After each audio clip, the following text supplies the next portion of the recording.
नमस्कार दोस्तों, study webs classes में आप सभी का स्वागत है। आज से दोस्तों हम लोग स्टार्ट करने वाले हैं 2022 का ये जो घटना चक्र है 2022 का, इसको हम लोग पढ़ने वाले हैं। इस घटना चक्र को हम लोग पढ़ेंगे, जो 2022 का न्यू एडिशन है उसको जानेंगे। और इसमें हम लोग स्टार्ट ले रहे हैं दोस्तों प्राचीन भारत से। और ये जो वीडियो है, ये आज का यह जो वीडियो है यह क्लास 1 ही है, पहला ही वीडियो है। तो चलिए हम लोग चलते हैं भारतीय इतिहास में, और उसमें भी प्राचीन भारत को देखेंगे, जिसमें पर डे एक वीडियो आएगा। तो आप लोग आज से रेगुलर रहिए और ये जो वीडियो आ रहा है इसका फ़ायदा उठाइए। ये मेनली आपको मुख्य रूप से, ऐसे तो सभी कम्पिटिटिव एग्ज़ाम के लिए इम्पोर्टेंट है, जिसमें जहाँ भी हिस्ट्री का सेक्शन से क्वेश्चन आता है वो सभी एग्ज़ाम के लिए इम्पोर्टेंट रहेगा। लेकिन विशेष रूप से यह बीपीएससी दरोगा, बिहार दरोगा जो होता है, बीएसएससी और अभी हाल फिलहाल का जो सचिवालय सहायक आए हुए हैं उस पोस्ट के लिए बहुत ही बेस्ट वीडियो है। तो इससे जुड़े रहिए और आगे हम लोग चलिए देखते हैं, पढ़ते हैं। इसका पूरा कंप्लीट सीरीज करवाया जाएगा। देखिए, प्राचीन भारत में पहला जो आप लोगों का जो पहला जो चैप्टर है प्राचीन भारतीय इतिहास का, वो है पाषाण काल। तो आज से हम लोग पाषाण काल को देखेंगे और चलिए पढ़ते हैं पाषाण काल को। पाषाण काल में देखिए दोस्तों, इसमें आप लोगों को मुख्य रूप से एक नोट्स होता है। ये इस बुक का खासियत आप लोगों को बता दे रहा हूँ मैं, कि पहले तो ये किसी भी टॉपिक पे एक नोट्स देता है। इसके बाद जितने भी पीसीएस हुए हैं, पीसीएस कहने का मतलब स्टेट का जितने भी सिविल सर्विस का भी एग्ज़ाम है, जैसे बीपीएससी, जेपीएससी, यूपीपीएससी, उस सब का क्वेश्चन रहता है। और साथ में आईएएस का भी क्वेश्चन रहता है, यूपीएससी का यानी क्वेश्चन रहता है। इसके अलावा स्टेट के जितने भी एग्ज़ाम होते हैं उन सारे क्वेश्चन को इसमें समाहित किया जाता है। तो ये बहुत ही इम्पोर्टेंट बुक है, तो आप लोग पढ़िए। और चलिए, ज़्यादा व्याख्या हम आज इसलिए भी कर रहे हैं क्योंकि इसको आज से शुरू किया गया है, बाकी रेगुलरली वीडियो आते रहेगा। तो चलिए पढ़ते हैं नोट्स को। ये जो चैप्टर है दोस्तों, ये है पाषाण काल। तो आज हम लोग पाषाण काल को देखेंगे और अच्छी तरह से पढ़ेंगे। तो चलिए पाषाण काल को देखते हैं। कहता है कि जिस काल का कोई लिखित साक्ष्य नहीं मिलता है उसे प्रागैतिहासिक काल कहते हैं। यानी जिस काल में लिखित साक्ष्य उपलब्ध नहीं हुआ है, जिस काल का, उसे प्रागैतिहासिक, नाम से ही पता चल रहा है, प्राग मतलब पहले का, तो प्रागैतिहासिक काल कहते हैं। मेनली दोस्तों, जो इतिहास है उसको 3 खंडों में बांटा जाता है, प्रागैतिहासिक, आधे ऐतिहासिक और ऐतिहासिक। तो इसी को यहाँ पे समझाया गया है कि जिसमें लिखित साक्ष्य नहीं मिला उसको प्रागैतिहासिक, जिसमें लिखित साक्ष्य तो मिला लेकिन लिपि साक्ष्य जो है वो अपठनीय है, लिपि मिली हुई है लेकिन वो क्या है, अपठनीय है, इसीलिए उसको क्या बोला गया, आधे ऐतिहासिक। और तीसरा जो आता है जिसको हम लोग ऐतिहासिक काल कहते हैं, उसमें लिखित विवरण मिलते हैं और साथ में जिसको पढ़ा भी गया है उसी को ऐतिहासिक काल कहते हैं। आगे कहता है दोस्तों कि ऐतिहासिक के अंतर्गत पाषाणकालीन सभ्यता आता है। तो सबसे पहला जो पार्ट है ऐतिहासिक काल, उसके अंतर्गत अगर एग्जाम्पल के तौर पे देखें तो पाषाण काल है। आधे ऐतिहासिक में सिंधु घाटी की सभ्यता, ताम्र सभ्यता। ताम्र सभ्यता के अंतर्गत दोस्तों आहाड़ और जारवे की सभ्यता आती है। जबकि आगे अगर देखेंगे हम लोग तो 6ठी शताब्दी ईसा पूर्व के आसपास में ऐतिहासिक काल का आरंभ होता है। तो पहले सबसे शुरू में आधे ऐतिहासिक काल था जिसमें पाषाण काल को देखे थे हम लोग, और दूसरा आधे ऐतिहासिक काल था जिसमें सिंधु घाटी की सभ्यता और ताम्र सभ्यता को देखे थे। और तीसरा जो ऐतिहासिक काल है वो शुरू होता है 6ठी शताब्दी ईसा पूर्व से, और आज तक के काल में जितने भी इतिहास हुए हैं वो सब ऐतिहासिक काल के अंतर्गत आएंगे। आगे कहता है दोस्तों कि सर्वप्रथम 1863 ईस्वी में भारत में पाषाणकालीन सभ्यता का अनुसंधान प्रारंभ हुआ। यानी पाषाणकालीन जो सभ्यता थी, जो प्रागैतिहासिक काल की जो सभ्यता है, उसका जो अनुसंधान है यानी रिसर्च उसके बारे में 1863 में प्रारंभ हुआ। आगे है कि पाषाणकालीन उपकरणों की अधिकता के कारण संपूर्ण पाषाण युगीन संस्कृति को 3 मुख्य चरणों में विभाजित किया जाता है। यानी जो पाषाण काल है उसमें बहुत ज़्यादा जो है उपकरणों की अधिकता है, तो इसलिए उसको अध्ययन की सुविधा के लिए 3 भाग में बांट दिया गया है। पूरा पाषाण काल पहला है, दूसरा मध्य पाषाण काल और तीसरा नव पाषाण काल। ये नाम याद रखिएगा दोस्तों। आगे चलिए, आगे चलते हैं। अब देखिए,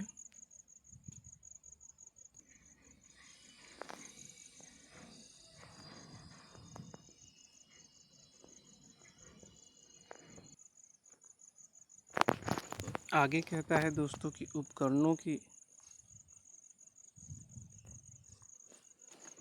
उपकरणों की भिन्नता के आधार पर पूरा पाषाण काल को भी 3 कालों में विभाजित किया गया है। यानी पहले तो उपकरणों की भिन्नता के कारण पाषाण काल को 3 कालखंड में पहले विभाजित किया गया, जिसको हम लोग बोले सबसे पहले पूरा पाषाण काल, उसके बाद मध्य पाषाण काल और उसके बाद नव पाषाण काल। अब ये जो पूरा पाषाण काल है इसको भी हम लोगों ने 3 भाग में बांट दिया है। इसको बोलेंगे पूर्व पाषाण काल पहले को, दूसरा को बोलेंगे मध्य पूरा पाषाण काल, इसके बाद होगा उच्च पूरा पाषाण काल तीसरा। तो चलिए पूरा पाषाण काल को देखते हैं। इसमें कहता है कि क्रोड उपकरण जैसे कि हस्तकुठार, खंडक, विदारणी, ये सारे जो है पूर्व पूरा पाषाण काल में मिलते हैं। दूसरा है मध्य पूरा पाषाण काल, जिसको फलक उपकरण भी कहते हैं। देखिए एक क्वेश्चन आता है कि फलक संस्कृति किस काल को कहते हैं, उसको बोलते हैं मध्य पूरा पाषाण काल को। आगे है उच्च पूरा पाषाण काल, इसमें तीक्ष्णी, खुरुचनी आदि उपकरण मिलते हैं। आगे चलते हैं तो कहता है कि सर्वप्रथम पंजाब की सोहन नदी घाटी यानी पाकिस्तान से चापर या चॉपिंग पेबुल संस्कृति के उपकरण प्राप्त हुए हैं। कहाँ से? पंजाब के सोहन नदी घाटी से चापर या चॉपिंग, जिसको पेबुल बोलते हैं, वो संस्कृति के उपकरण प्राप्त हुए हैं। इसके आगे कहता है कि सर्वप्रथम मद्रास के समीप बदमदुरै तथा अतिरमपक्कम से हैंडसेक्स संस्कृति के उपकरण प्राप्त हुए हैं। यानी जो मद्रास है उसके नज़दीक बदमदुरै है और अतिरमपक्कम से हैंडसेक्स संस्कृति के उपकरण प्राप्त हुए हैं। आगे कहता है,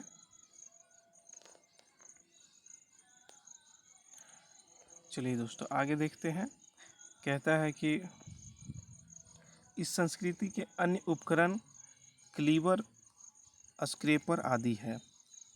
आगे कहता है कि भारतीय भूगर्भ सर्वेक्षण के जो वैज्ञानिक थे रॉबर्ट ब्रूसफूट ब्रिटिश भूगर्भ वैज्ञानिक एवं पुरातात्विकविद थे। तो ये रॉबर्ट ब्रूसफूट का नाम याद रख लीजिए दोस्तों। अनुसंधान कार्यों में इनका बहुत ज़्यादा योगदान रहा है। आगे है 1863 ईस्वी में रॉबर्ट ब्रूसफूट ने मद्रास के पास पलवरम नामक स्थान से पहला हैंडसेक्स प्राप्त किया था। तो रॉबर्ट ब्रूसफूट ने ही मद्रास के समीप पलवरम नामक स्थान से पहला हैंडसेक्स प्राप्त किया था। उनके मित्र विलियम किन्स ने अतिरमपक्कम से पूरा पाषाण काल के उपकरण खोज निकाले। आगे कहता है कि वर्ष 1935 में डी टेरा के नेतृत्व में एल कैम्ब्रिज अभियान दल ने सोहन घाटी से महत्वपूर्ण उपकरण अनुसंधान किए। ठीक है दोस्तों। आगे कहता है कि बेलन घाटी में इलाहाबाद विश्वविद्यालय के GR शर्मा के निर्देशन में अनुसंधान किया गया। तो बेलन घाटी में किसके निर्देशन में अनुसंधान हुआ? GR शर्मा के, जो कि इलाहाबाद विश्वविद्यालय के प्रोफेसर थे। पूर्व पाषाण काल से संबंधित, अब देखिए हम लोग देखेंगे पूर्व पाषाण काल से संबंधित।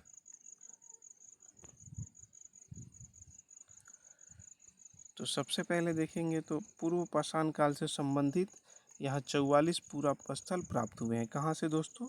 ये है बेलन घाटी में 44 पुरा स्थल प्राप्त हुए हैं। आगे कहते हैं कि उपकरणों के अतिरिक्त बेलन के लोहंदा नाला क्षेत्र से इस काल की अस्थि निर्मित महादेवी की एक प्रतिमा मिली है, जो संप्रति कौशाम्बी संग्रहालय में सुरक्षित है। यानी कि यहाँ से एक मूर्ति भी मिली है मातृ देवी की, जो कि कौशाम्बी संग्रहालय में संरक्षित है। आगे है कि फलकों की अधिकता के कारण मध्य पाषाण काल को फलक संस्कृति भी कहा जाता है। ये हमने पहले भी बताया था दोस्तों। फिर कहता है कि चलिए आगे चलते हैं। इन उपकरणों का निर्माण क्वार्टजाइट पत्थरों से किया गया है। किससे किया गया है? क्वार्टजाइट पत्थरों से। फिर है कि पूरा पाषाण कालीन मानव जीवन पूर्णतया प्राकृतिक था, यानी पूर्ण रूप से प्राकृतिक पे निर्भर थे। वे प्रधानतः शिकार पर निर्भर रहते थे। उनका भोजन मांस एवं कंदमूल था। यानी कि पूरा पाषाण काल के जो लोग थे उनका जीवन यापन प्रकृति से चलता था। तो चलिए दोस्तों आगे देखते हैं। आगे कहता है, अग्नि के प्रयोग से अपरिचित होने के कारण कच्चा मांस खाते थे। किसमें? पूरा पाषाण काल में लोग। इस युग का मानव शिकारी एवं खाद्य संग्राहक था, यानी जो उसका जीवन था वो टोटली शिकार करने में और अपने भोजन के लिए ही संग्रह करने में टाइम गुजर जाता था।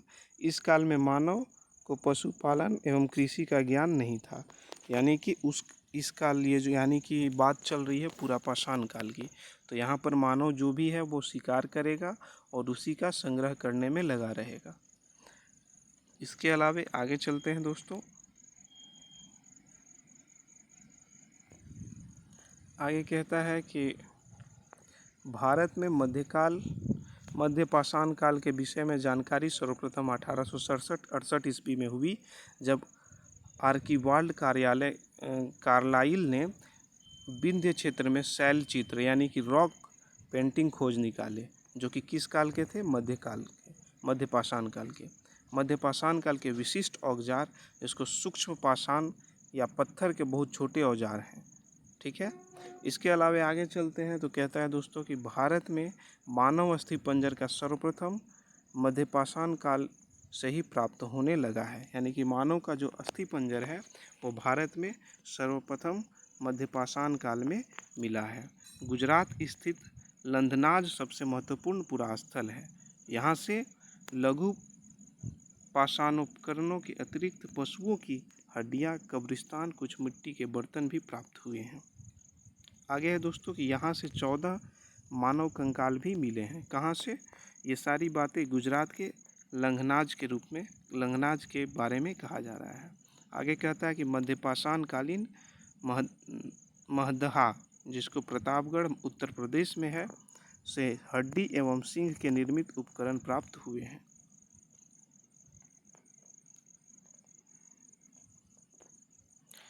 आगे है दोस्तों मध्यकालीन पाषाण कालीन महदहा, जो कि प्रतापगढ़ उत्तर प्रदेश से सिंह और हड्डी के निर्मित उपकरण प्राप्त हुए हैं।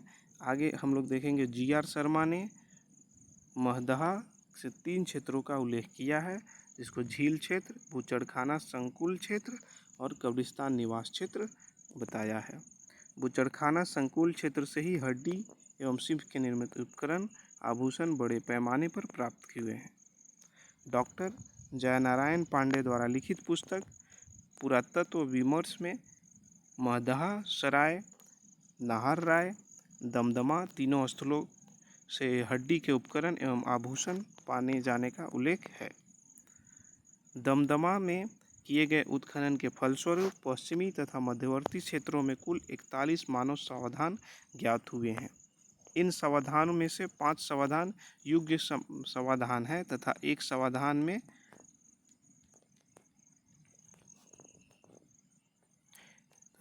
देखिए जो समाधान 41 मानव समाधान मिला है, इन समाधानों में 5 समाधान तो युग्म समाधान हो गया, यानी 2 जो है 100 एक साथ वहाँ पे दफनाए गए हैं, और एक समाधान में 3 मानव कंकाल एक साथ दफनाया हुआ मिला है। ठीक है। शेष समाधानों में एक एक कंकाल मिले हैं। इस प्रकार कुल 48 मानव कंकाल प्राप्त हुए हैं।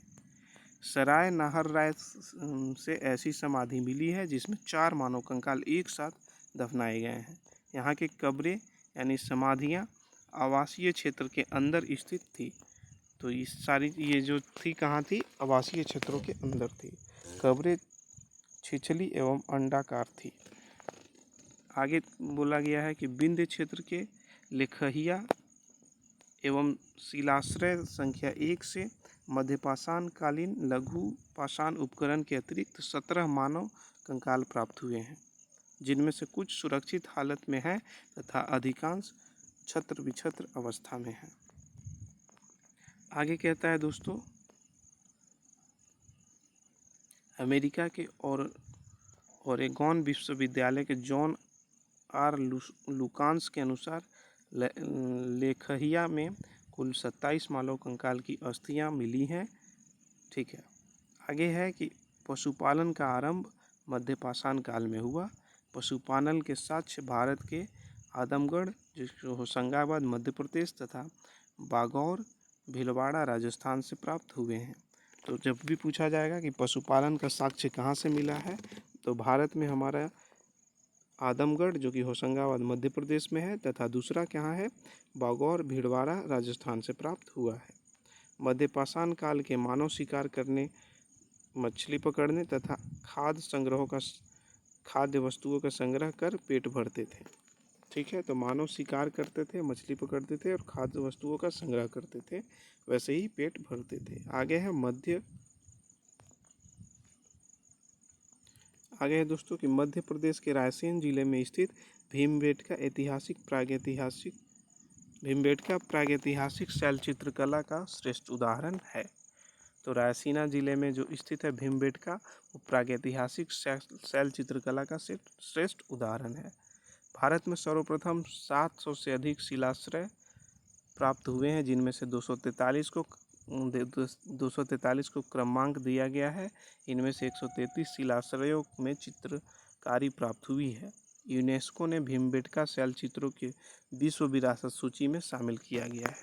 तो यूनेस्को में शामिल हुआ है भीमबेटका के शैल चित्र। ठीक है दोस्तों, आगे चलते हैं।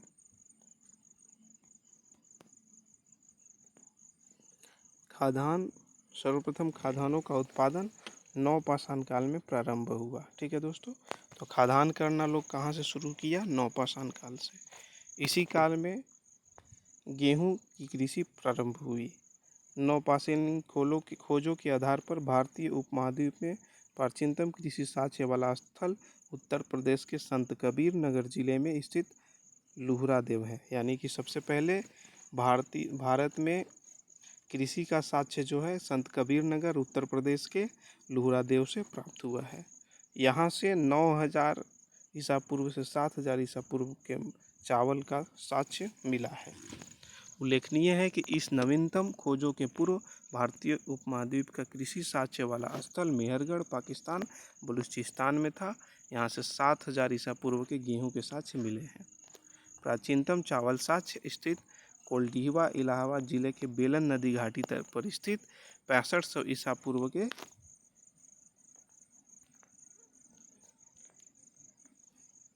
आगे देखते हैं दोस्तों। आगे है दोस्तों कि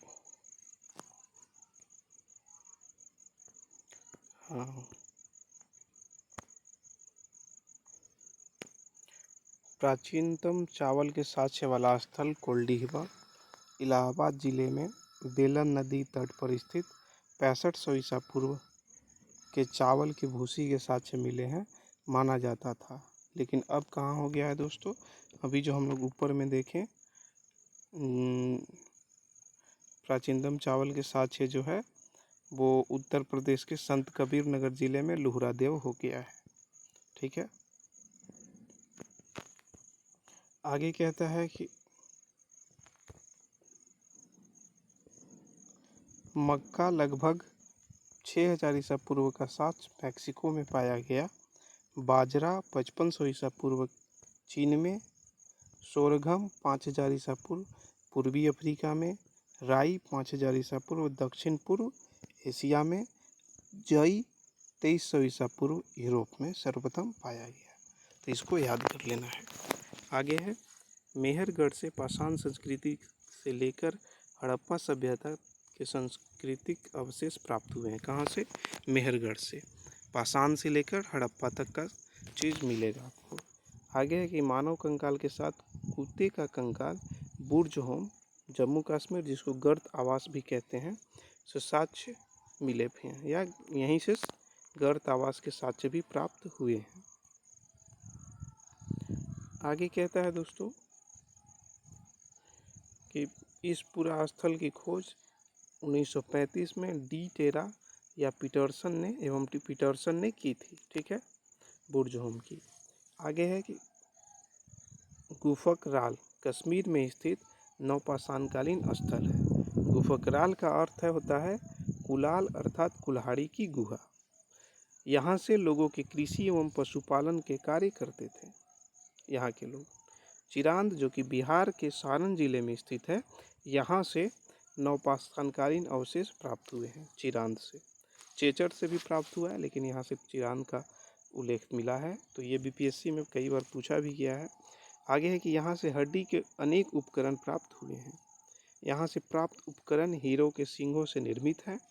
नवपाषाणकालीन युगीन जो दक्षिण भारत में मृतकों की दफनाने की स्थल के रूप में बृहत पाषाण स्मारकों की पहचान की गई है। ठीक है, आगे कहता है कि नवपाषाणकालीन पुरास्थलों से राख के टीले कर्नाटक के मैसूर के पास बेलारी जनपद में स्थित संगलकल्लू नामक स्थान से प्राप्त हुए हैं।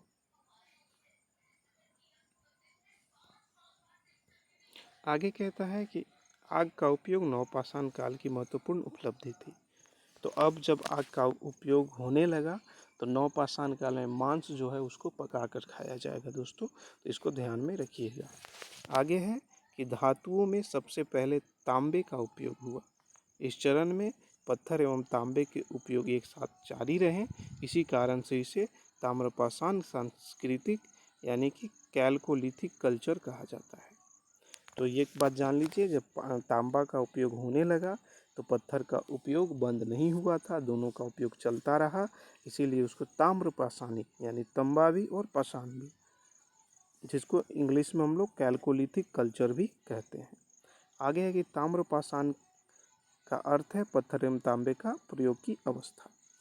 बात वही है जो मैंने बताया। भारत में ताम्रयुगीन बस्तियां दक्षिण पूर्वी राजस्थान, पश्चिमी मध्य प्रदेश, पश्चिमी महाराष्ट्र एवं दक्षिण पूर्वी भारत में पाई गई है। आगे चलिए देखते हैं दोस्तों।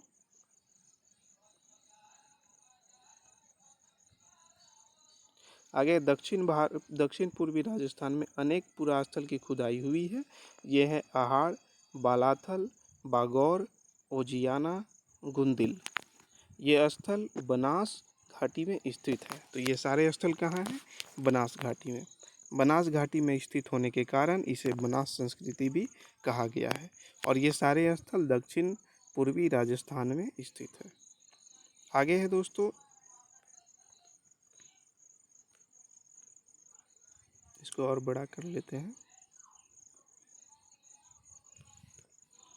आगे कहता है कि आहाड़ का प्राचीनतम नाम ताम्बवती अर्थात तांबे वाली जगह है। तो आहाड़, जिसको आहाड़ संस्कृति भी हम लोग आजकल कहते हैं, उसका ताम्बवती नाम था पुराना नाम, और जिसको तांबे वाली जगह के नाम रूप में जानते हैं। गिलुंदी, बालाथल, ओजियार में घरों की चारदीवारी से घेरा गया है। आहाड़ के पास गुलुंदी में मिट्टी की इमारत बनी है, किंतु कहीं कहीं पक्की ईंटें भी लगी है। गुलुंदी में तांबे के टुकड़े मिले हैं। आहाड़ संस्कृति, आगे हम लोग आहाड़ संस्कृति के बारे में देखें तो 2100 से 1500 ईसा पूर्व के अन्य ताम्रपाषाणकालीन संस्कृतियों से भिन्न है, क्योंकि यहाँ दूसरे केंद्रों के लाल एवं काले लेप के मृतभांड बने हैं। वहीं यहाँ पर इस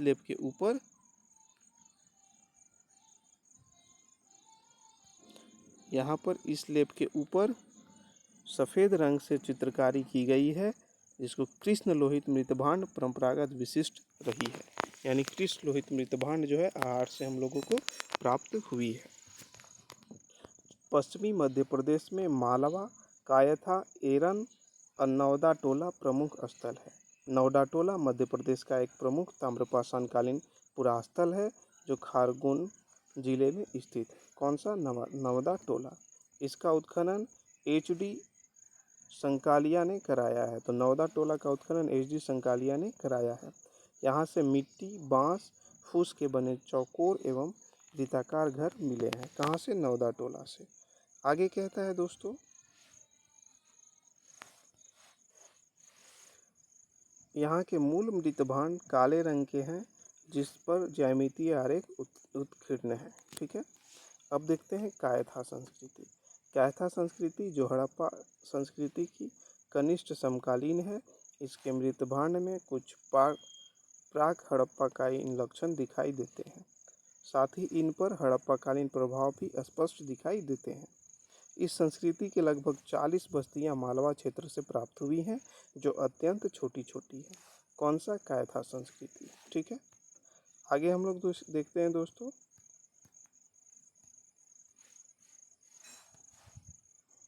मालवा संस्कृति। तो मालवा संस्कृति अपनी मृत भांडों की उत्कृष्टता के लिए जानी जाती है। मध्य प्रदेश में कायथा, एरन की एक तथा पश्चिमी महाराष्ट्र में इनामगांव की बस्तियां किलाबंद हैं। पश्चिमी महाराष्ट्र के प्रमुख पुरास्थल हैं अहमदनगर जिले के जारवे, नेमास और दैमाबाद। पुणे जिले के चंदौली, सोनगांव, इनामगांव, प्रकाश तथा नासिक, ये सभी पुरास्थल जारवे संस्कृति यानी 1400 से लेकर के 700 ईसा पूर्व तक के हैं। आगे हम लोग देखते हैं दोस्तों, अब तक ज्ञात 200 जारवे स्थलों में गोदावरी एवं दैमाबाद में सबसे बड़ा है। यह लगभग 20 हेक्टेयर में फैला है, जिसमें लगभग 400 लोग रह सकते हैं। नेमास, जो कि जारवे संस्कृति स्थल से पटसन का साक्ष्य प्राप्त हुआ है। ठीक है, टोटीदास पात्र परंपरा जारवे संस्कृति की विशिष्ट पहचान है। महाराष्ट्र के ताम्रपाषाणकालीन संस्कृति जारवे संस्कृति के नेवास, तैमाबाद, चंदौली, इनामगांव आदि पुरास्थलों के में मृतकों की अस्थि कलश में रखकर उत्तर से दक्षिण दिशा में घरों के फर्श के नीचे दफनाने की साक्ष्य प्राप्त हुई है। आगे है दोस्तों कि आरंभिक ताम्रपाषाण अवस्था में इनामगांव स्थल पर चूल्हों सहित बड़े बड़े कच्ची मिट्टी के मकान, गोलाकार गड्ढों वाले मकान मिले हैं। ठीक है, आगे की पश्चात की अवस्था यानी 1300 से लेकर के 1000 ईसा पूर्व में 5 कमरों वाला एक मकान मिला है। इसमें 4 कमरे आयताकार और एक वृत्ताकार है। आगे कहता है इनामगांव से 130 से अधिक घर, अगर हम लोग एनसीईआरटी के अनुसार देखें तो 100 से अधिक घर है। कहाँ? इनामगांव में। और अनेक कब्र पाई गई है। ये बस्ती किलाबंदी है तथा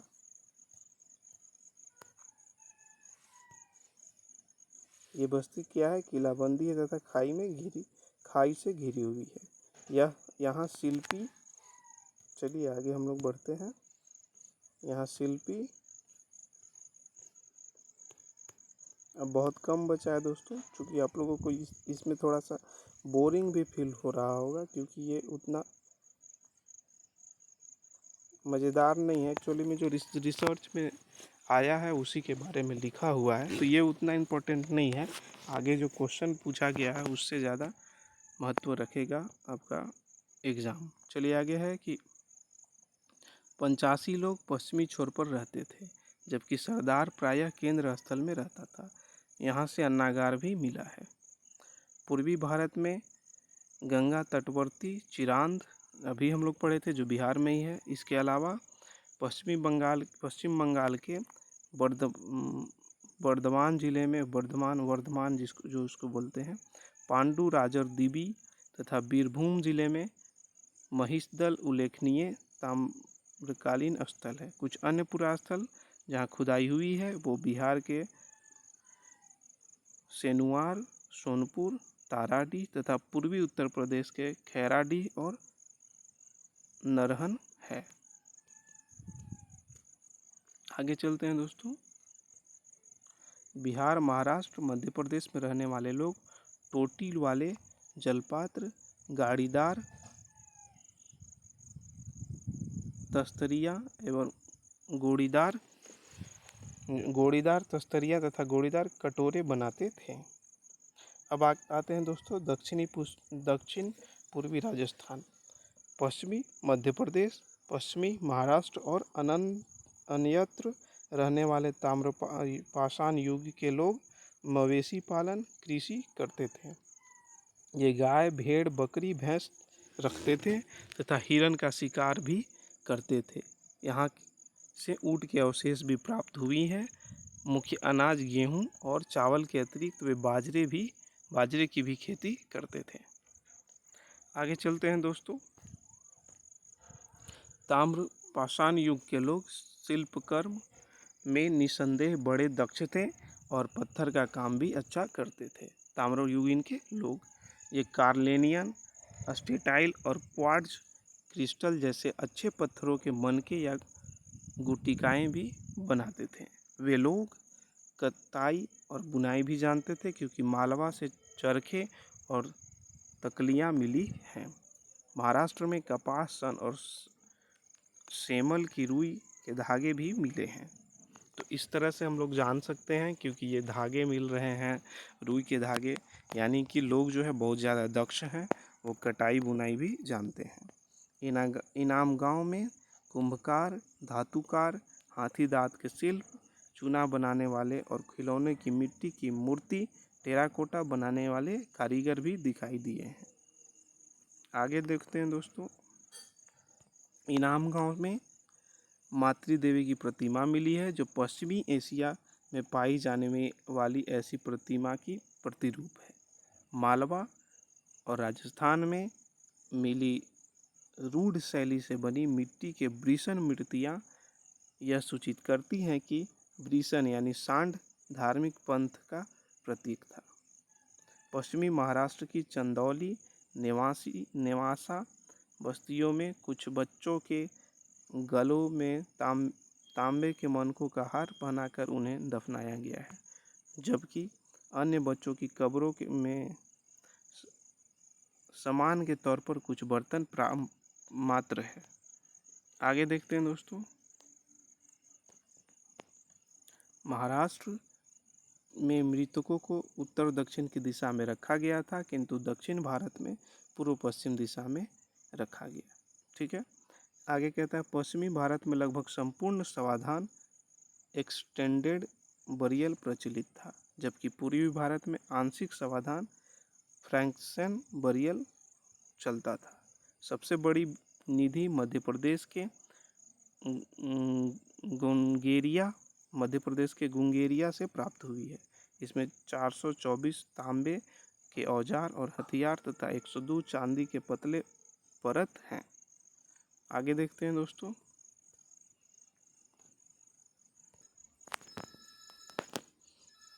आगे है दोस्तों, कायथा के एक घर से तांबे के 28 कंगन और 2 अद्वितीय ढंग की कुल्हाड़ियाँ पाई गई है। इस स्थल में स्टेटाइल और कार्नेलियन जैसे कीमती पत्थरों की गोलियों के आहार पात्रों में जमा पाए गए हैं। गणेश्वर स्थल राजस्थान में, गणेश्वर स्थल जो राजस्थान है उसमें खेतरी ताम्रपट्टी के सीकर झुंझुनू क्षेत्र के तांबे की समृद्ध खानों के निकट पड़ता है। दक्षिण भारत में ब्रह्मागिरी, पिकलीहल, सगलन कल्लू, मस्की, हल्लूर आदि ताम्रपाषाण युगीन बस्तियों के साक्ष्य मिले हैं। दक्षिण भारत में कृषक की अपेक्षा चारवाहा संस्कृति का अधिक प्रमाण मिला है। कहाँ दोस्तों? दक्षिण भारत में। आगे चलते हैं।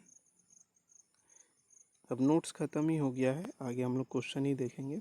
भारत में सर्वप्रथम 1861 ईस्वी में अलेक्जेंडर कनिंघम को पुरातत्व सर्वेक्षक के रूप में नियुक्त किया गया। कब? तो 1861 में। किसको? अलेक्जेंडर कनिंघम को। क्या? तो पुरातत्व सर्वेक्षक।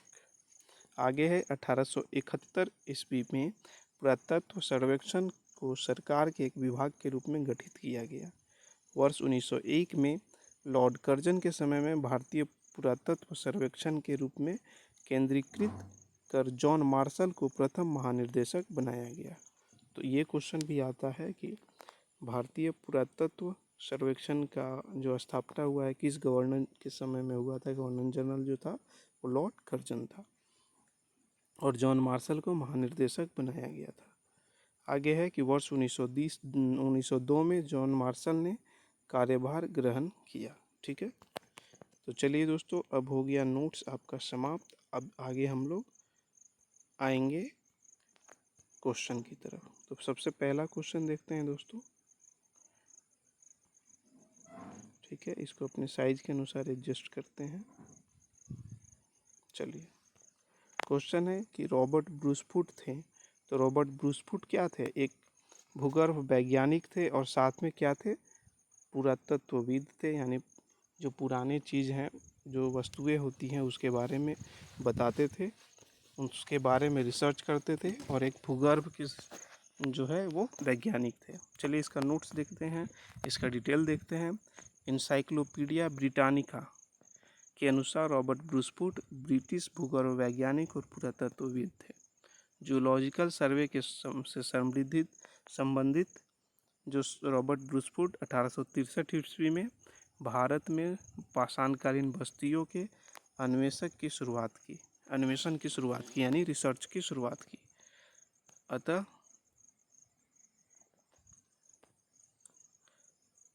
अतः स्पष्ट है कि इस प्रश्न का उत्तर विकल्प ए और बी दोनों ही हो सकते हैं। तो चलिए आगे चलते हैं। दूसरा है कि कोपेनहेगन संग्रहालय की सामग्री में पाषाण, कांस्य और लौह युग के त्रियुगीय विभाजन किया था। तो ये थॉमसन ने किया था दोस्तों, कोपेनहेगन संग्रहालय को। आगे चलिए पढ़ते हैं इसके डिटेल को। तो डेनमार्क के कोपेनहेगन संग्रहालय में 1818 से 1820 में एक आयोग की रिपोर्ट के अनुसार सामग्री के आधार पर पाषाण, कांस्य और लौह युग के त्रियुगीन विभाजन क्रिश्चियन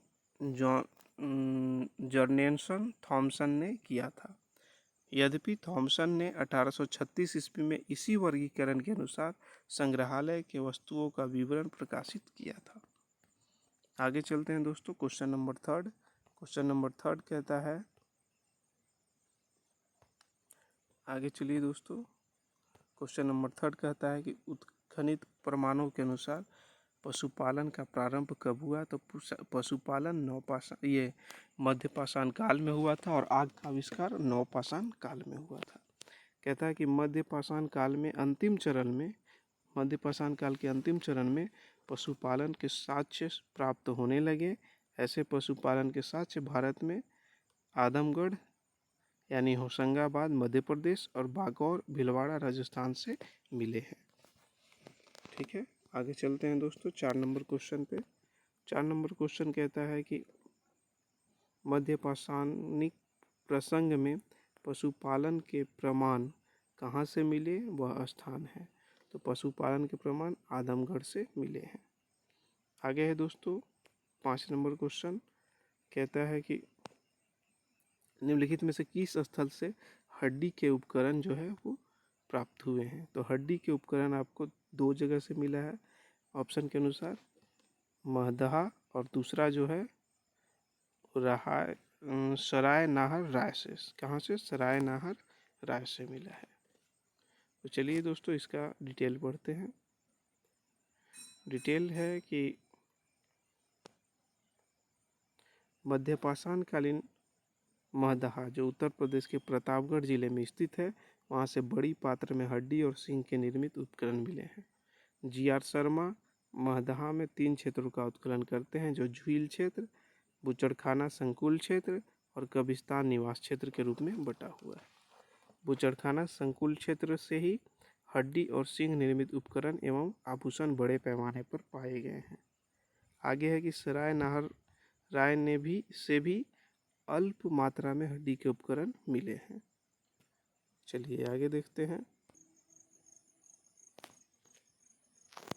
आगे 6ठा नंबर क्वेश्चन है दोस्तों कि हड्डी के निर्मित आभूषण भारत में मध्यपाषाण काल के संदर्भ में प्राप्त हुए हैं। तो कहाँ से प्राप्त हुए हैं? तो इसका आंसर ए और बी है, यानी सराय नाहर राय से और महदहा से। 7वां है दोस्तों, हाल ही में कब्र से 3 मानव कंकाल निकले हैं। तो ये जो है दमदमा से जो है 3 मानव कंकाल प्राप्त हुए हैं। इसका डिटेल है कि मध्य गंगा घाटी के प्रतापगढ़ जिले में स्थित सराय नाहरनाय, महदहा तथा दमदमा का उल्लेख हुआ है। दमदमा से लगातार 5 वर्षों तक किए गए उत्खनन के फलस्वरूप पश्चिमी तथा मध्यवर्ती क्षेत्रों से कुल मिलाकर 41 मानव समाधान ज्ञात हुए हैं। इन समाधानों में 5 समाधान युग्म समाधान तथा एक समाधान 3 मानव कंकाल का एक साथ दफनाए हुए मिले हैं। शेष समाधानों में एक एक कंकाल मिले हैं। तो आगे चलते हैं दोस्तों। 7 नंबर के बाद 8 नंबर।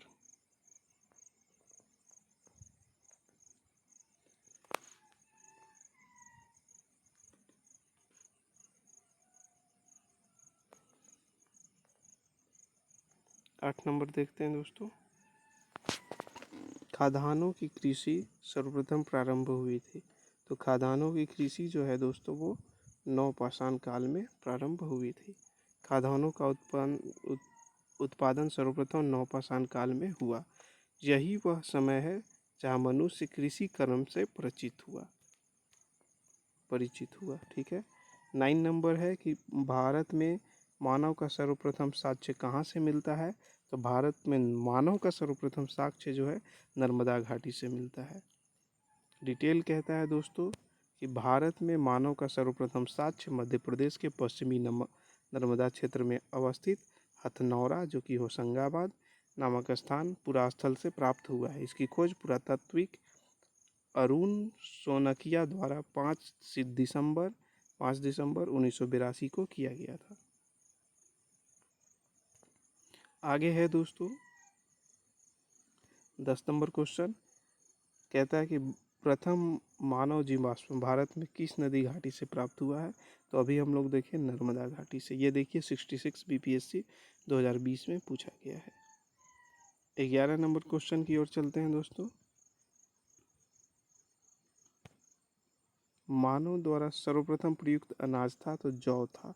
जौ और गेहूं अगर साथ में होता तो उसको भी मार देते, उसको ही मारते। लेकिन अगर सिर्फ जौ और रहे तो जौ मारिए, और जौ और गेहूं अगर अलग अलग रहे, एक ही साथ ऑप्शन में मौजूद रहे, तो हम लोग जौ को मारेंगे। आगे चलिए देखते हैं इसका डिटेल थोड़ा लंबा है लेकिन पढ़ेंगे हम लोग क्योंकि हम लोगों को जानना है। आगे कहता है कि आधुनिक मानव समाज द्वारा मुख्य रूप से 8 खाद्य अनाजों का उपयोग किया जाता है जो कि जौ, गेहूं, चावल, मक्का, बाजरा, सोरधम, राई, जई। अनाजों के पौधे विभिन्न क्षेत्रों में जंगली घास के रूप में विद्यमान थे जिन्हें बीज के रूप में अलग अलग क्षेत्रों में अलग अलग समय पर मानवों ने उगाया। वैश्विक दृष्टि से देखा जाए तो सर्वप्रथम जौ 8000 ईसा पूर्व के आसपास भूमध्य सागर और ईरान के मध्य स्थित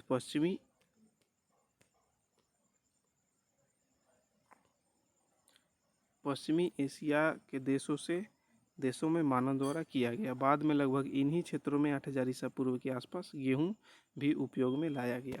यानी सबसे पहले जौ, उसके बाद गेहूं। आगे देखते हैं हम लोग 12 नंबर क्वेश्चन। कहता है कि भारतीय उपमहाद्वीप में कृषि के प्राचीनतम साक्ष्य प्राप्त हुए हैं तो लुहरा देव से। अभी हम लोग इसमें देखे भी थे। देखिए ये पूरा डिटेल दिया हुआ है जो हम लोग देखे थे। नवीनतम खोजों के आधार पर भारतीय उपमहाद्वीप में प्राचीनतम कृषि का साक्ष्य स्थल उत्तर प्रदेश के संत कबीर नगर जिले में स्थित लुहरा देव है। यहाँ 9000 से 7000 ईसा पूर्व के बीच के चावल के साक्ष्य प्राप्त हुए हैं। नवीनतम खोजों से पूर्व अगर देखा जाए भारतीय उपमहाद्वीप में तो प्राचीनतम कृषि साक्ष्य मेहरगढ़ जो कि पाकिस्तान के बलूचिस्तान क्षेत्र में था जो कि 7000 ईसा पूर्व के गेहूं के साक्ष्य मिले थे। जबकि प्राचीनतम चावल के साक्ष्य देखा जाए तो कोल्डिहवा इलाहाबाद के बेलन नदी घाटी क्षेत्र में थे जो कि 6500 ईसा पूर्व के चावल के भूसी के साक्ष्य के रूप में प्राप्त हुआ था। उपरोक्त दोनों उदाहरणों से संदर्भों में यह विकल्प में लुहरा देव जो है वो उपयुक्त विकल्प होगा। परंतु लुहरा देव अगर विकल्प में नहीं रहे तो उत्तर पूर्व की भांति रहेगा। यानी अगर लुहरादेव विकल्प में नहीं है तो पूर्व के भांति आप चावल के लिए साचे के लिए कोल्डीहवा मारिए और आपको मेहरगढ़ से आपको जो मिला था चावल का साचे उसको मारिए। तो ये दोनों चीज़ें आप देखिए। आगे है कि भारतीय उपमहाद्वीप में कृषि के प्राचीनतम साक्ष्य प्राप्त हुए हैं, तो ये कोल्डीहवा से हुआ है। देखिए अभी आ गया उसके बारे में।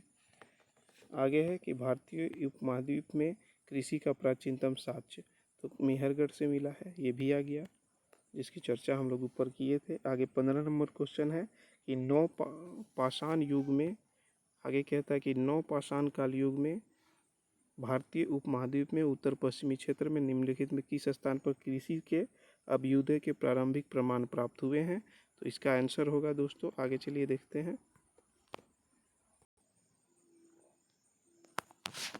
तो इसका आंसर होगा दोस्तों मेहरगढ़। क्वेश्चन क्या था पूरा फिर से देख लीजिए। नवपाषाण युग में भारतीय उपमहाद्वीप के उत्तर पश्चिमी क्षेत्र में निम्नलिखित में से किस स्थान पर कृषि के अभ्युदय के प्रारंभिक प्रमाण प्राप्त हुए हैं। तो वो है मेहरगढ़ से। आगे हम लोग देखते हैं 16 नंबर क्वेश्चन। 16 नंबर क्वेश्चन बोलता है कि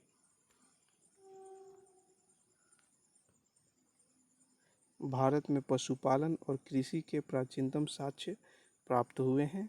तो ये प्राप्त हुए हैं मेहरगढ़ से। वहीं से हम लोगों को मिला है कृषि का भी और पशुपालन का भी।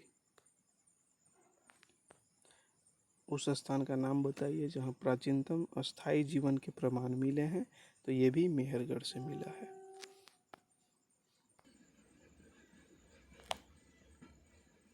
तो दोस्तों हमने अभी देखा प्राचीनतम अस्थायी जीवन के प्रमाण मेहरगढ़ में मिला है। चलिए इसको भी पढ़ लेते हैं। इसका डिटेल 17 नंबर का कहता है कि विकल्पों में प्राचीनतम अस्थायी जीवन के प्रमाण सर्वप्रथम बलूचिस्तान के कच्छी मैदान स्थित मेहरगढ़ से मिले हैं, जिसकी प्रमाणिक तिथि 7वीं शताब्दी ईसा पूर्व है, 7000 ईसा पूर्व। जबकि किली गुल मोहम्मद और एवं कालीबंगा की प्राचीनतम तिथि 4000 ईसा पूर्व और 3500 ईसा पूर्व है। इसीलिए डी विकल्प सही है, यानी मेहरगढ़ सही है। 18 नंबर क्वेश्चन है दोस्तों। चलिए 18 नंबर क्वेश्चन को देखते हैं। ये कहता है कि निम्नलिखित किस स्थलों से मध्यपाषाण काल में पशुपालन के प्रमाण मिलते हैं। तो पशुपालन के प्रमाण बागौर से मिला है। आगे पढ़ते हैं। मध्य प्रदेश का मध्यपाषाण काल में पशुपालन के साक्ष्य प्राप्त होने लगते हैं। पशुपालन के प्रारंभिक साक्ष्य मध्य प्रदेश के होशंगाबाद के निकट आदमगढ़ पुरास्थल से प्राप्त हुआ है। राजस्थान के भीलवाड़ा जिले में स्थित बागौर से भी मिलता है पशुपालन। ठीक है दोस्तों, आगे चलते हैं। 19 नंबर, किसको चालकोलिथिक युग भी कहा जाता है। तो चालकोलिथिक युग अभी हम लोग पीछे भी पढ़े थे, ताम्रपाषाण युग को कहा जाता है। ठीक है, उसी का डिटेल कुछ नहीं था, वही लिखा हुआ था दोस्तों। चलिए आगे पढ़ते हैं हम लोग। 20 नंबर कह रहा है कि किस पुरास्थल से पाषाण संस्कृति से लेकर के हड़प्पा सभ्यता तक के अवशेष, सांस्कृतिक अवशेष मिला है। तो यह मेहरगढ़ से मिला है। मेहरगढ़ कहाँ है? बलूचिस्तान में। बलूचिस्तान कहाँ है?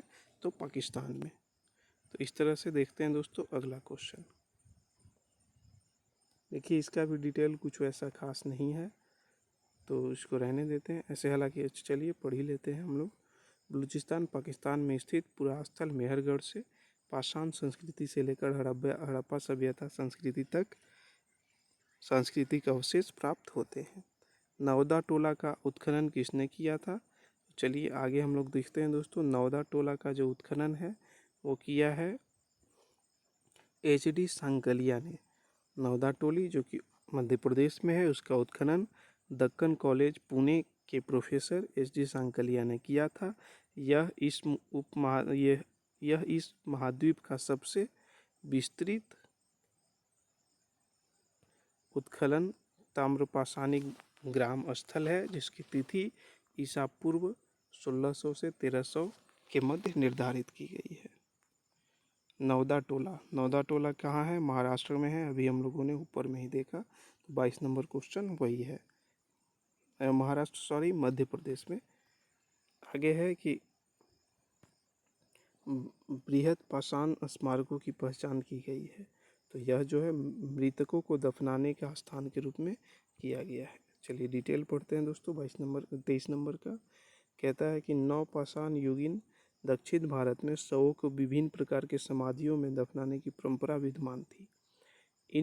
इन समाधियों को जो विशाल पाषाण खंडों से निर्मित हैं, बृहद पाषाण या मेथालिथी के नाम से जाना जाता है। इसके विभिन्न प्रकार हैं, जैसे शिष्ट समाधि, pit circle, cairn circle, dolmen, umbrella stone, hood stone, कंदराएं और मेहिर। चलिए आगे देखते हैं दोस्तों। 24 नंबर क्वेश्चन कहता है कि राख का टीला निम्नलिखित में से किस नवपाषाण स्थल से संबंधित है? तो राख का टीला आगे हम लोग देखते हैं दोस्तों। राख का टीला जो है वो किससे संबंधित है? तो राख का टीला वो बी में दे रहा है, यानी कि मैसूर के पास बेलारी जनपद में स्थित संगन कल्लू नामक स्थान से नवपाषाणिक पुरास्थल राख के टीले प्राप्त हुए हैं। कहाँ से? तो संगन कल्लू से। भीमबेटका किसके लिए प्रसिद्ध है? तो इसमें हम लोगों ने शैल चित्र देखा था, अभी नोट्स में भी दिया था गुफाओं के शैल चित्र में। ये भीमबेटका कहाँ है? मध्य प्रदेश के रायसीना जिला में, और ये प्रागैतिहासिक शैल चित्र के श्रेष्ठ उदाहरण है। इस गुफाओं में जीवन के विभिन्न रंगों के पेंटिंग के रूप में उकेरा गया, जिसमें हाथी, सांभर, हिरन आदि चित्र मिले हैं। यहाँ लगभग 700 शरण स्थल की पहचान की जा चुकी है, जिसके 133 में चित्र पाए जाते हैं। 700 में 133 में चित्र पाए जाते हैं। 26 नंबर है कि कौन सा स्थल प्रागैतिहासिकालीन चित्रकला के लिए प्रसिद्ध है? तो भीमबेटका जो है प्रागैतिहासिक चित्रकला के लिए प्रसिद्ध है। भीमबेटका की जो गुफाएं हैं कहाँ स्थित है? 27 नंबर क्वेश्चन अब्दुल्लागंज रायसेन में, यानी मध्य प्रदेश के रायसेन जिला में अब्दुल्लागंज क्षेत्र में।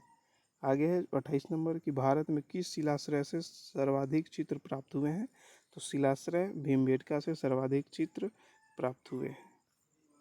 चलिए आगे पढ़ते हैं हम लोग दोस्तों। 29 नंबर क्वेश्चन, चलिए साइज ठीक कर लेते हैं। आइए क्वेश्चन है कि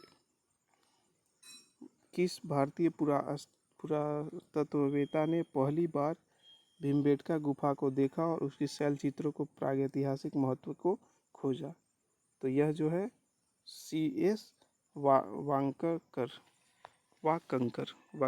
होगा दोस्तों।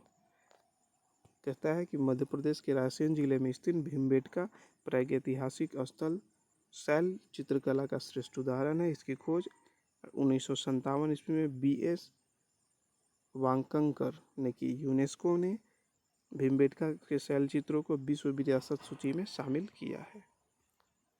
आगे है 30 नंबर क्वेश्चन कि गैरिक मृदभांड पात्र यानी OCP का नामकरण हुआ है। तो OCP का नामकरण हस्तिनापुर में हुआ है। ठीक है दोस्तों, आगे चलते हैं।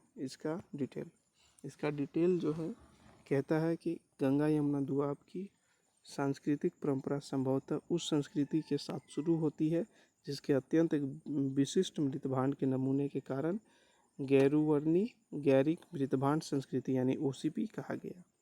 BB लाल ने 1951 में हस्तिनापुर में सर्वप्रथम गैरिक मृदभांड प्राप्त किया था, वहीं इसका नामकरण हुआ था। ठीक है दोस्तों, चलिए 31 नंबर क्वेश्चन की ओर चलेंगे अब।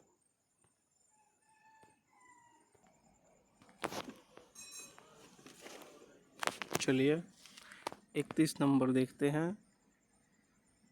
ताम्रासम काल में महाराष्ट्र के लोग मृतकों को घर के फर्श के नीचे ही किस तरह दफनाया करते थे? तो इसमें हम लोग देख चुके थे पूर्व पश्चिम की ओर जो है दूसरे जगह था, लेकिन उत्तर दक्षिण की ओर जो है महाराष्ट्र में दफनाया जाता था।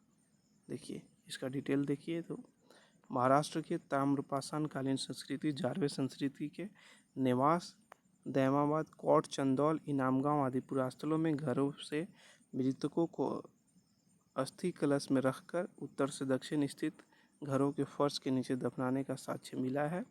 कब्र में मिट्टी की हड्डियां और तांबे के कुछ वस्तुएं भी रखी जाती थी।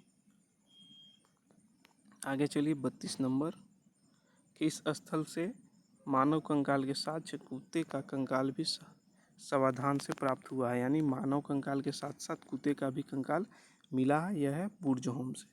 कहाँ से दोस्तों? बुर्जहोम से। बुर्जहोम कहाँ है? जम्मू कश्मीर में, जिसको गर्त आवास भी कहा गया है। चलिए देख लेते हैं डिटेल। कहता है कि जम्मू कश्मीर में श्रीनगर के निकट उत्तर पश्चिम में स्थित बुर्जहोम से नवपाषाणकालीन अवस्था में मानव कंकाल के साथ कुत्ते का कंकाल भी सावधान से प्राप्त हुआ है। गर्तावास गड्ढे वाले घर भी यहाँ की प्रमुख विशेषता है। आगे है 33 नंबर। 33 नंबर क्वेश्चन कहता है कि इस स्थान पर मानव के साथ कुत्ते के दफनाने का साक्ष्य मिला है। ये जो है बुर्जहोम से मिला है। अभी देखें हम लोग। चलिए 34 नंबर, गर्तावास का साक्ष्य बुर्जहोम से अभी हम लोग देख चुके हैं। चलिए 35 नंबर देखते हैं। विंध्य क्षेत्र के किस शिलाश्रय से सर्वाधिक मानव कंकाल मिले हैं? तो यह जो है लेखहिया से मिला है। तो विंध्य क्षेत्र में जो शिलाश्रय जो है लेखहिया, वहाँ से मानव कंकाल सर्वाधिक संख्या में मिला है। तो चलिए 35 का हम लोग डिटेल पढ़ते हैं। कहता है कि डॉक्टर जे.एन. पांडे के पुस्तक पुरातत्व विमर्श के अनुसार विंध्य क्षेत्र के लेखहिया के शिलाश्रय संख्या 1 से मध्य पाषाणिक लघु पाषाण उपकरण के अतिरिक्त 17 मानव कंकाल प्राप्त हुए हैं, जिनमें से कुछ सुरक्षित हालत में है तथा अधिकांश छत्र विछत्र अवस्था में प्राप्त हुए हैं। अमेरिका के ओरेगॉन विश्वविद्यालय में जॉन आर लुकास के अनुसार लेखहिया में कुल 27 मानव कंकाल की अस्थियां प्राप्त हुई है या मिली है। 36 नंबर देखते हैं दोस्तों। 36 नंबर क्वेश्चन कहता है कि अधिकथन ए तथा दूसरा कारण जो है आर दिया गया है। तो कथन पहले देखते हैं कि विंध्य क्षेत्र से पाषाण युगीन लोगों ने नूतन भूतन काल के अंत में गंगा घाटी में प्रव्रजन किया। जलवायु परिवर्तन के कारण इस काल में शुष्कता का चरण था। तो चलिए दोनों को देखते हैं 26 नंबर में। तो इसका आंसर ए है, यानी ए और आर दोनों सही है और आर ए का सही व्याख्या है। तो चलिए पढ़ लेते हैं। जी.आर. शर्मा ने सराय नाहर राय में खुदाई के बाद यह अवधारणा दी कि नूतन भूतन काल में के अंत में सूखे के कारण विंध्यन क्षेत्र में भोजन की कमी के कारण लोगों ने गंगा घाटी क्षेत्र में प्रवास किया। ठीक है, आगे देखते हैं 37 नंबर क्वेश्चन। अब देखिए दोस्तों 2-3 क्वेश्चन ही अब बचा हुआ है, तो 37 नंबर देख लेते हैं। भारतीय पुरातात्विक सर्वेक्षण विभागों या मंत्रालयों में से किसका संलग्न कार्यालय है? तो संस्कृति मंत्रालय का जो है संलग्न कार्यालय है। देखिए इसी का वैसे ही लिखा हुआ है, डिटेल पढ़ने की ज़रूरत नहीं है। भारतीय पुरातत्व का जनक किसे कहा जाता है? तो अलेक्जेंडर कनिंघम को कहा जाता है। इन्होंने ही बोधगया के बौद्ध मंदिर का खोज किया था।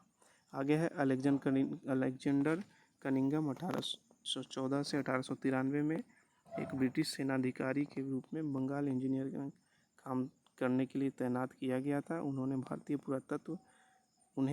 पुरातत्व के जनक के रूप में जाना जाता है। आगे है कि राष्ट्रीय मानव संग्रहालय कहाँ है? तो यह जो है वो आपको भोपाल में मिल जाता है। ठीक है, तो इसको क्या कहा जाता है?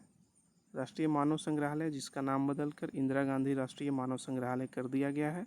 भोपाल मध्य प्रदेश में स्थित है। यह भारत सरकार के संस्कृति विभाग के अंतर्गत स्वायत्त शासी संगठन है। तो इस तरह से चलिए दोस्तों हम लोग आज पाषाण काल को समाप्त कर लिए हैं। देखिए नेक्स्ट जो टॉपिक आ रहा है वो सिंधु सभ्यता है। तो हम लोग नेक्स्ट वीडियो में सिंधु सभ्यता को जानेंगे। तो चलिए दोस्तों आज हम लोगों ने देखा पूरा प्राचीन भारत का जो हम लोग सीरीज स्टार्ट किए हैं उसका पहला पार्ट यानी कि फर्स्ट क्लास हम लोगों ने आज पढ़ा है और यह पाषाण काल था। तो चलिए नेक्स्ट मिलते हैं अगले वीडियो में। तब तक के लिए नमस्कार, जय हिंद। धन्यवाद दोस्तों।